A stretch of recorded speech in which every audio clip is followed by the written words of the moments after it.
And they're all doing actions because they're wanting you to correct your soul. So it's not really the person that we have to get mad at. It's just the universe giving us a direction to go in. The universe is making us feel the jealousy because, oh, my soul came here to learn how to heal this. So instead of going into the jealousy and seeing that person is hurting me, I'm going to soul correct and say, okay, maybe this person. Hello, hello, you beautiful souls. Welcome back to my channel. My name is Michelle. We talk all things life, love, spirituality, love, attraction, all of that juicy goodness. In this video, we're going to talk about mastering your reality, which includes how do we kind of work with the characters in our movie. And when we're mastering our reality, everybody's going to have a different definition of that. So if I were to ask everybody watching this video right now, how would you define mastering your reality? What does that look like? Does it look like ease and flow, and every person you meet is just so kind and loving, and they're expanding you and they're giving you great advice, or they're really validating your feelings? They're present. When they talk to you, they're looking you straight in the eye and just really looking at you and your experience and cheering you on and not wanting you to suffer. And, if you ask for a solution, they're helping you find it, right? Like, to me, mastering reality is that it's flow. It's seeing the joy in everything and like separating yourself from other people, but also remembering that we are all connected. So that's what keeps me in alignment. And that's what I wanted to teach in this video is when we're working with reality, right? You are in your bubble, you're experiencing life, and everything that you're experiencing is not like anybody else's bubble. What I'm experiencing, how I look through my eyes and interpret the world, and how I, make projections, and how I offer love in my head about somebody or to somebody, like that's all based off of my past experiences. And the reason why I became a coach is because I feel like I've found a space of compassion and forgiveness, and I'm still working on it. I'm not perfect, but I want to guide women and men back into their body. And I want them to respect themselves. And I want them to find the utmost love and compassion for all human beings. It's kind of like being like Jesus. I feel like I want to spend the rest of my life having fun and being surrounded by other people that want to live this way, and they want to think this way, and they want to celebrate life, and they want to find the good. And if my ego comes out and it starts to judge something, I hope that they will call me out on it. That's the type of reality that I want. So first we have to identify, what does mastering your reality actually look like? Okay, so you're going to write that down. And then I want you to take some of these teachings and start implementing it. Start going through life going, okay, well, how do I look at life? What does my lens look like? What am I generally thinking about other humans? Am I always thinking that, oh my God, this person can't drive, or this person didn't hold the door for me? Like, that would be a lens of the glass is half empty. Everything is not working out for you. Everything, it's half empty, right? You're always on the more negative side of things. So when you have this awareness, just like Wayne Dyer always taught, when you change the way you look at things, the things you look at change. So it's just you going in and changing your lens. And that's why I do the work that I do, because I love shifting that perspective for people. People, when I give them a glimpse into my lens, they're like, oh, I didn't think of it that way. I didn't think that I could live life this way. And all of a sudden they have a second option. So let's try and give you as many options as you can instead of staying in the same lens that you've always been in. Right. And that's why connecting is great, and being able to meet people and talk to them. And once, like, normally, like, my guides and angels just gave me a vision of somebody stepping into a room, having a conversation with people. And because they're not aware of their thoughts, their ego immediately goes into, what is this person wearing? What do they look like? Am I safe around them? It's always the judgment, the comparison, looking for safety, which is the inner wounded child, that's the lens that person would be looking through. So when we do our healing, we show up in a room totally different. We're not even looking at what the person's wearing. We don't care, right? Maybe we're looking to see if they like take care of themselves, right? If they have a form of self care routines or if they love themselves. Like I usually pay attention to that. I'm like, oh, this person really loves themselves. They make sure they look very neat and put together. And then you can kind of see if they're doing it to be a perfectionist, but we just love them because I'm like, oh, I used to do that too. But we can make observations of people, but it's not a judgment. You're just observing somebody where they are on their journey. And it's cool because somebody might be further along than you. And that's somebody you want to hang out with because they're going to expand you and they're going to give you a new lens to look at life through. And we want as many lenses as we can because the more perspectives we can have, the more opportunities we have to see the good, right? The more opportunities that we're going to have to see more of who we are that we can't see. So when we master our reality, we're getting out and we're communicating, we're connecting, we're allowing people to show us the parts of ourselves that we can't see. We're finding compassion for people if they are further back on the journey or if they are still in a wounded child energy. That's okay. We're going to just, so here's what you can do in that situation. Or I should ask you guys, maybe drop it in the comments. What would you do in that situation if you came across somebody in their wounding and they're complaining and they're woe is me and oh my gosh, everything's not working out for me? Instead of being this higher vibrational person that doesn't want to be around that energy and you just want to pivot and leave the room, how about you stay there and see yourself as God and see yourself as, oh, wow, this person's in suffering right now. Their ego is getting the best of them and they can't see it. So, what can I do? The best thing you can do to an ego is nurture it. Just like your own ego. When you're in your own ego, what do? To you? You say, okay, I see these thoughts right now. Michelle, you're not going to think these thoughts. You're wonderful. Don't beat yourself up. It's okay. Just put it on a shelf for now. We're not going to look through that lens because we don't want to be in our self hate. We don't want to be doing that because that is not our truth. And that actually hurts us. So when you're looking to pivot and leave a room, if somebody is negative or if somebody's draining, you're abandoning that person. And if we're all connected and everybody is us pushed out, you're abandoning that version of you. So, what you can do both, right? You can save yourself the suffering of being in an uncomfortable situation because it can be, right? There's people that can talk your ear off and you're like, get me out of here. There can be people that are really draining and your life force energy is literally leaving your body as you're standing in front of this person. But there's two things you can do. You can, one, offer comfort and you can soothe their ego. So if the person is complaining, you say, wow, that must have been really hard. I'm so sorry you had to deal with that. Or I don't want you suffering. Is there anything I can do to help you? And then as they say their answer, normally they'll be like, no, I'm okay. I'll figure it out. Like normally they get back into their body and they're just like, oh, wow, that is what I'm talking about right now. And then the second thing you can do is say, listen, I would love to keep talking and I will support you in any way, but I got to get going. Okay. And you just have that confidence and you set the boundary because you have to take care of your inner child. So if you can practice doing these two things when you're in uncomfortable situations, when you're really trying to be a good person, but you're not sure how to navigate these little hiccups in life, and you're kind of like, well, I don't want to tell the universe this. Like, if I just abruptly leave this person, that I don't want to abandon them, right? We don't want to be mean. We want to be in our bodies. We want to be mindful. We want to be loving. We want to be caring. But we also want to protect our inner child. And we don't want to be in situations that drain us, right? So finding ways to gently soothe, the characters in our movie, we want to gently soothe them because we want to be like God. What would God do in each situation? What would the universe want us to do? And we do that. We soothe first. And then we find gentle dialogue or words to say that can allow us to leave that person feeling good and feeling supported. And then we get to take care of ourselves too, because we have to go do the things we need to do in life. And I see this happen all the time. And the most common place that I've been in the last few months is my chiropractor's office. And it's so magical to watch him interact with all of his patients. And he's a master at it. He's so good at navigating these situations. And, it's an open kind of practice. There's tables. You're not in a private room when you're getting adjusted.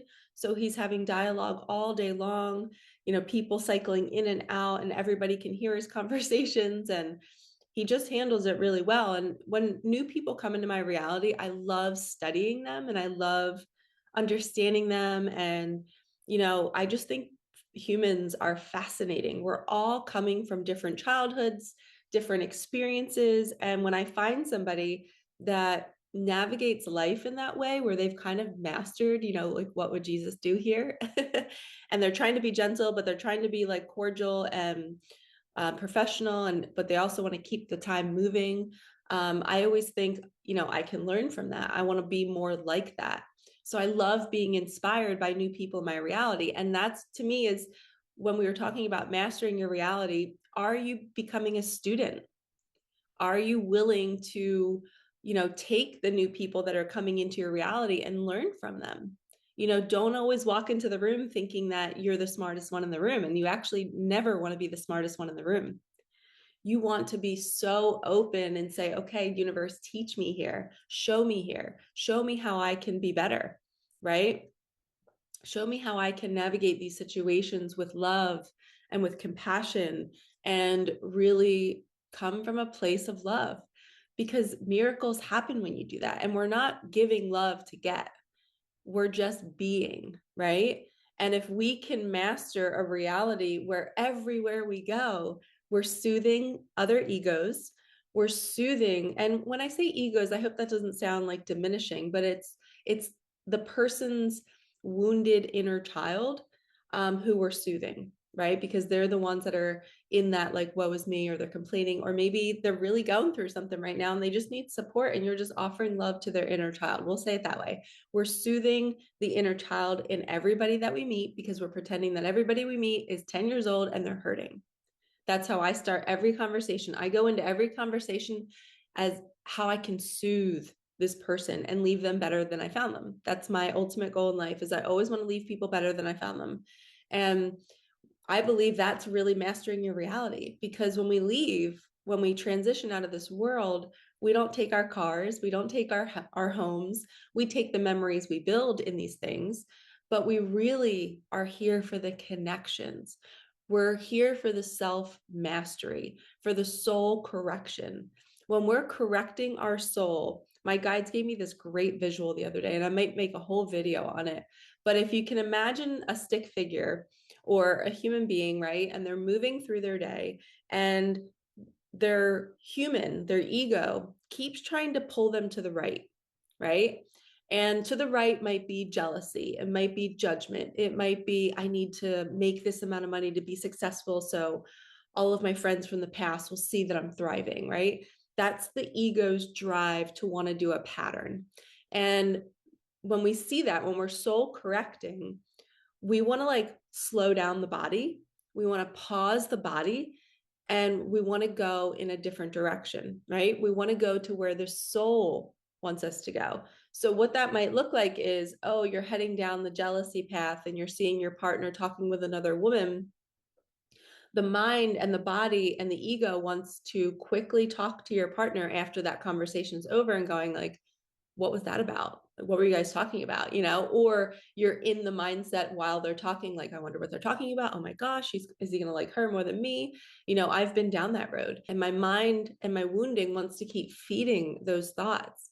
But those thoughts are leading me in the wrong direction. They're leading me to suffering. So soul correction is when you slow down the body, you slow down the mind, and you say, okay, I'm feeling these feelings right now. It's okay, Michelle. In childhood, you didn't get this, you didn't get that. You fear abandonment, you fear not being good enough. It's okay. You are good enough right now. It's okay. I love you so much. And we're just going to go in this other direction, and we're going to go distract. We're going to go get a yummy drink and do something healthy for ourselves. And we're going to talk to our partner later and say, hey, like, I was really activated earlier and I soothed myself, but I just want to let you know that like these things are still coming up for me, right? And that's a soul correction. You're being different. You're not doing the same pattern of vindictiveness or trying to get the person back by going in and like flirting with somebody else. That's not soul correcting. And I believe when we transition, our soul came here to do those exact corrections. We came here to clean it up. And when we clean it up and when we do the right thing, guess what happens? Your life opens up. Miracles start to happen. Money floods in. The right people arrive because there's no more karma. You're not creating more karma by doing the harmful thing because you're harming yourself. Okay. And I've been learning about the Kabbalah, and David Guillaume is a great teacher. And he said something the other day and it blew my mind and it kind of made me laugh. And he said, write down all the people that have hurt you from your past and then exchange their name for the creator. Right? Because if everybody's the creator and everybody is God pushed out, then if somebody hurt us, it's like, oh, God cheated on me. God took all this money from me. God abandoned me. And it's silly, but it's true. Like God is really dictating this whole simulation for us, right? Everybody is the universe, and they're all doing actions because they're wanting you to correct your soul. So it's not really the person that we have to get mad at. It's just the universe giving us a direction to go in. The universe is making us feel the jealousy because, oh, my soul came here to learn how to heal this. So instead of going into the jealousy and seeing that person is hurting me, I'm going to soul correct and say, okay, maybe this person is vindictively doing this on purpose to make me jealous. I'm going to stand up for myself. I'm going to soul correct. Thank you for the lesson, person. I'm not going to retaliate and do the same thing because that would be me doing it to God. And why would I do that to God when it's a simulation and it's not real? So that made me giggle. It made me laugh so hard. I'm like, oh my gosh, all this time I've been like hating people from my past. And it's God, like creating this fake movie, and I've been hating the movie, and it's just a movie. So that blew my mind. And that, I believe, is how we master our reality, is when we see everything as the creator leading us and poking us and challenging us because we came here for this game and we signed up for it. Right. So it's just like you're in a video game that you're playing and you keep not getting past a certain level because a guy comes out with some sort of trickery and thing, or he jumps and he stops you from going to the next level, and you keep getting so angry at the guy, but you're the one that has to dodge it. You're the one that has to soul correct. You have to move your avatar out of the way. He's just going to keep doing the same thing. He's not changing what he's doing. He's literally on a pattern doing the same thing. So if you can see all people that way, all people are on a pattern. And if they're hurting you, it's God moving that player in that game in the same direction over and over and over again. And if you don't soul correct, you're going to stay on that same level and you're going to meet different characters doing the same exact thing. They're still being a narcissist. They're still cheating on you. They're still judging other people. They're still like, it's the same thing, a different body. Okay. So if we can learn how to correct and how to say, okay, I don't want this to repeat. How can I be different? You have to be different.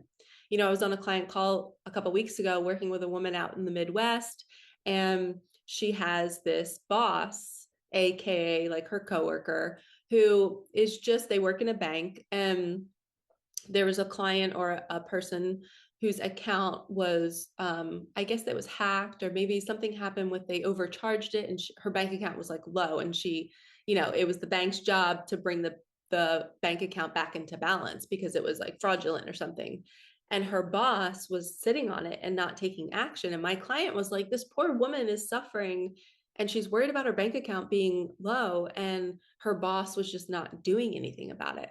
So I was coaching her on the call to say, okay, first we're going to take action and we're going to try to help this woman out as much as we can.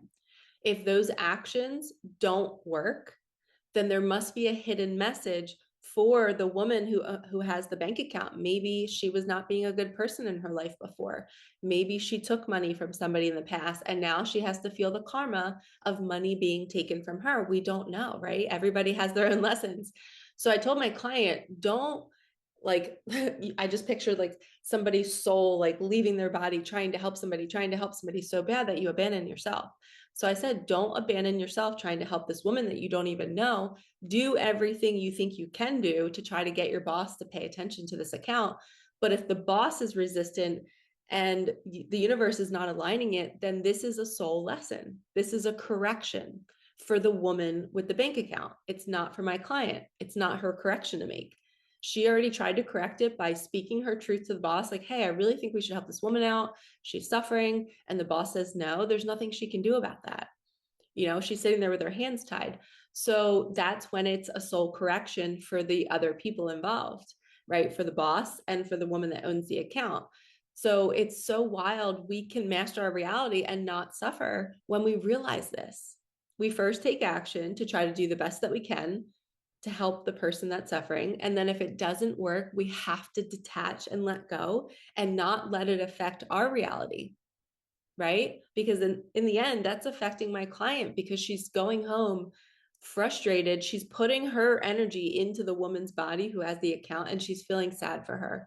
She's being empathetic. So now she's feeling that pain. And I'm like, this isn't your bubble. I'm like, get out of that reality. It's not your bank account. It's not your money. You're just the observer. You're just the helper. And if you can't help, leave it up to God. God will handle it. Her angels and guides will handle it.